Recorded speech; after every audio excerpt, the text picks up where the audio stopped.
6 things I stopped caring about in retirement. Hey folks, in about 2 weeks, I'm going to be 60 years old.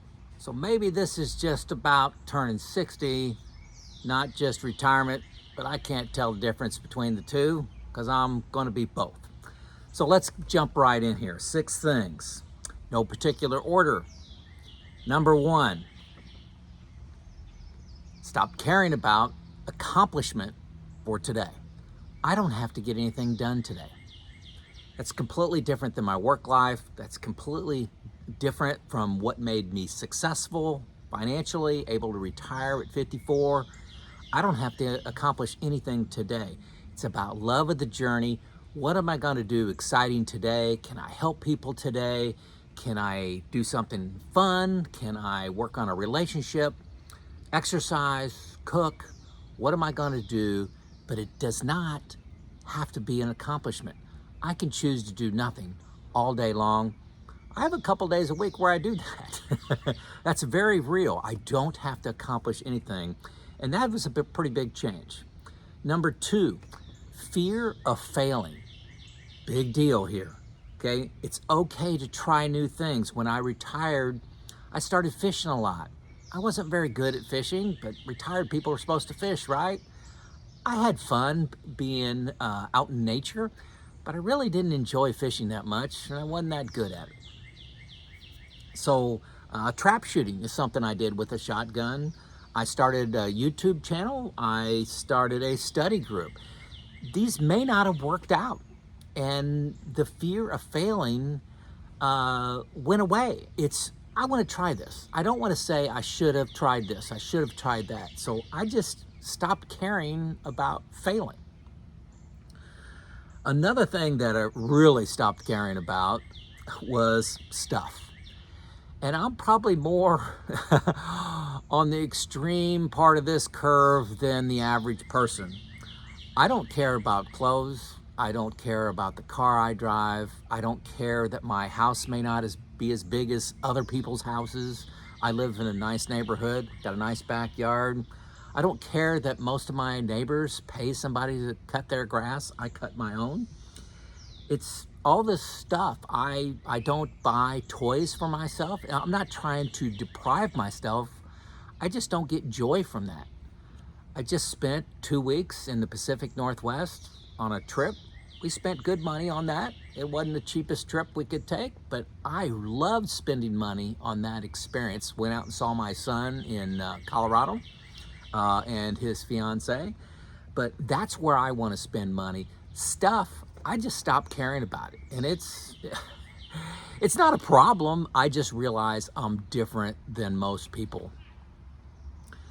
Number 4 thing I stopped caring about is others' opinion, other people's opinion. External validation on whether I'm living a good life. You know, I wrote a book.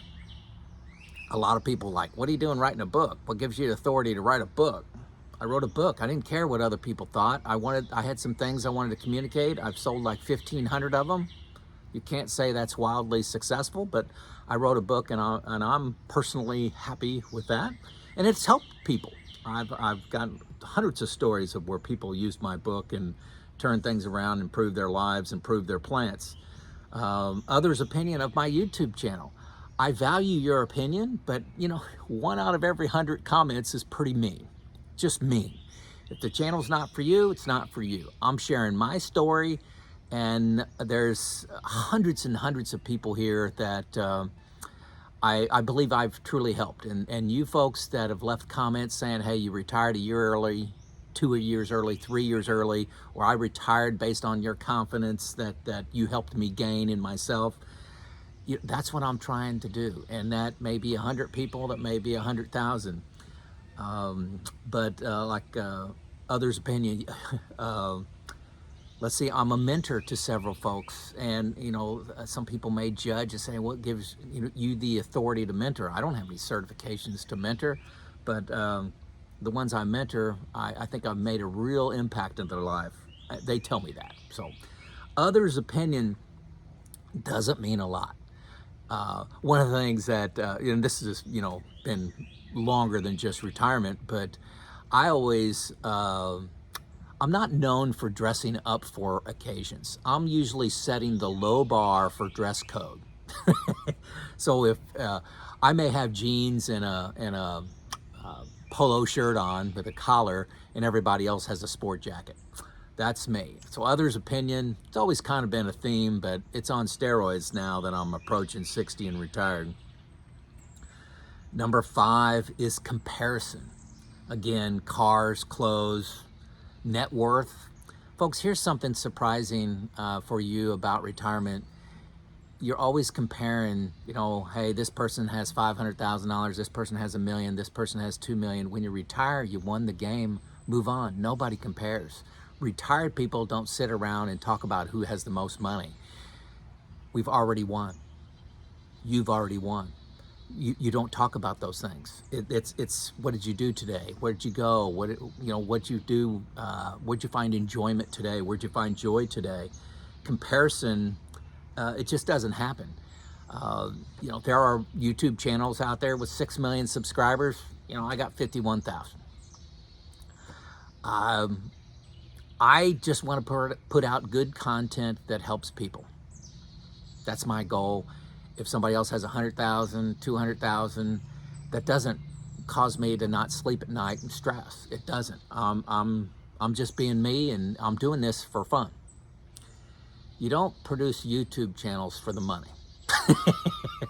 Especially your first about 3 years. Good chance you're going to make nothing. So comparison, house, investment results. Somebody else may say I got 10% on my long-term investments, and I may get 9, and you're invested different than me, taking different risks than me. If you want to invest all in Nvidia stock, you may get better results than me. I'm not willing to take that risk. I'm diversified. I got international stock. I got 17% international stock, and everybody says you're crazy for having international stock. Okay, maybe. Last 10 years, yeah. Next 10 years, who knows? So comparison. Stop caring about it. Really stop caring about comparison. Number 6, ego. Job status. A lot of people are concerned when they retire. What am I going to tell people I do? My identity is my job. I'm just Joe. I love being just Joe. Now I like being called grandpa. Been a grandpa for about 4.5 months now. I like being a neighbor and a friend. That's what I want to be known as. That's my ego. So I gave up on my ego. Also, part of ego is knowing when to call in an expert. I have somebody that prepares my taxes for me. It's a little bit complicated, and so I'm willing to pay an expert. They actually do. I could probably do it, but it would take me 10 times as long, and I wouldn't get near the return, or refund. Know when to call in a financial advisor. I have a financial advisor, Neil. I got a link to him, in the below. I use him. I know when to call in an expert. I use the software package, New Retirement. It's better than, the spreadsheets that I can create myself. I don't let my ego get in the way and saying I could do that. I let a professional create a comprehensive software package for me.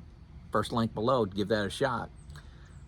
So know when to say, hey, I stopped caring about my ego. Your ego makes you do crazy things. And in retirement, and turn 60, give up on that. So those are 6 things I stopped caring about in retirement and as I'm approaching 60. Did I miss anything? For you folks that are above 60, is there 1 or 2 more that I missed? Love to hear it about the comments. Again, if you're not reading the comments, you're making a big mistake. You're only getting Joe's input and advice. You're not getting the wisdom of everyone. So read the comments, especially if you're thinking about retirement. A day doesn't go by that I don't get 2 or 3 comments around people that listen to my content. They may have gotten new retirement. They may have not gone on their journey alone. They talked about resources that they tapped into. Maybe it's the folks at Pickle, maybe it's Neil, and they say, hey, I retired 2 years earlier and I thought it was possible. What's that worth to you? So let me know in the comments if I missed something you stopped caring about. It's Joe out.